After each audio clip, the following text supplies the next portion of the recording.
Protecting your capital from inflation and heavy taxation, that's the key challenge for every investor today. In this video, we will explore two of the world's leading investment destinations, Singapore and Dubai. You'll learn about the entry barriers in each market, where rental yields are higher, how future demand is shaping up, and which city offers greater long-term growth potential. By the way, we have already prepared tailor-made solutions from family apartments to high-yield mini hotels. Visit our website and we will help you choose the right strategy based on your budget and goals. When people talk about international property investments, the comparison usually comes down to two global powerhouses, Singapore and Dubai. Two financial hubs, two magnets for international capital. But here's the real question. Where will your money actually work? And where will it just sit propping up the image of the state? Let's break it down. No emotions, only official data.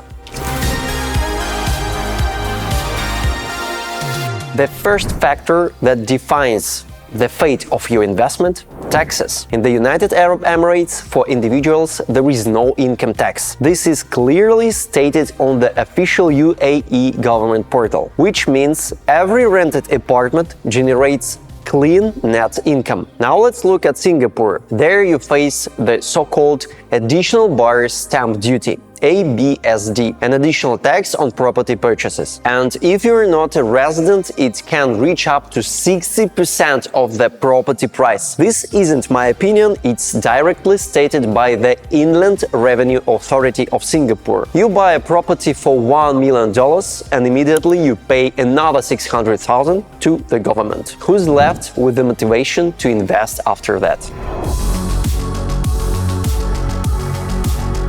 The second key factor is yield. Real estate is not only an appreciating asset, it's also a source of recurring cash flow. According to the Urban Development Authority, average rental yields in Singapore hover around 3%. That's very modest. In Dubai, however, the picture is very different. Dubai Land Department data shows yields ranging from 5 to 7% annually. Doesn't sound like a big gap? Let's put numbers on it. On a $500,000 property in Singapore, you'd get $15,000 a year. In Dubai, $35,000.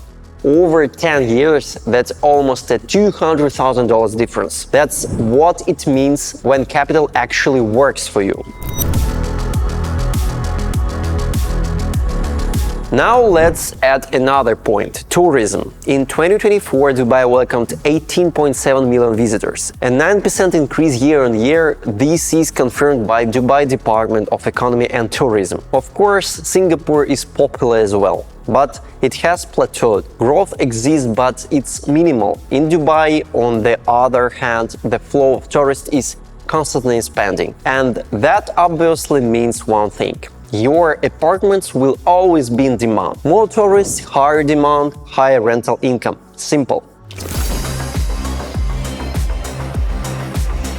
An investor should always look beyond today and think about tomorrow. Dubai has unveiled its Urban Master Plan 2040, an official city development roadmap. 5 new urban centers, more green areas, and expanded transport network. The city keeps growing, evolving, creating new demand zones. Singapore, by contrast, is stable, but already fully developed. There is no new land. Price growth there is based on scarcity, not on creation of new opportunities. For a long-term investor, that's a critical factor. In Singapore, you are buying status. In Dubai, you are buying into growth.